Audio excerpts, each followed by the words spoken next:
In this video, I'm going to teach you how to add submit button in Google Form.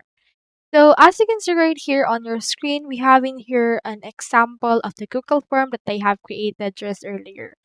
So when you scroll down and once you're done answering, you can see right here that we already have in here this submit buttons. So what essentially entails a submit button? So that's actually really easy. You just need to head over right here to your Google Forms. Head over to docs.google.com/forms and you should be able to see this. Into this part, you can explore the template gallery or you can also create a blank form. By the way, you should be able to access the Google Forms if you have a Google account already created.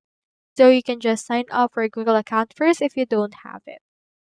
Into this part, let's head over and then create in here a blank form. I'll show you step by step on how to do this. So on default, you will have the submit button already added. So it's just a matter of actually customizing your actual forms. So for example, let's input right here a form for survey. Input right here the question.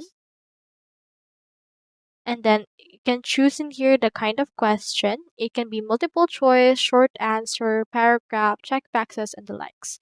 For this case, I'll just choose multiple choice and let me input right here some actual answer.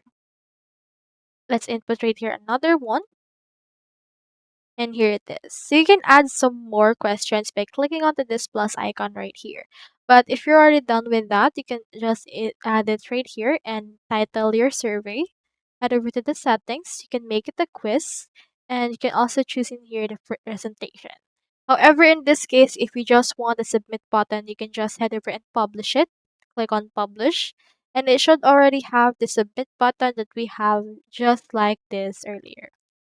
So that's how you add submit button in Google Form. Hope we helped.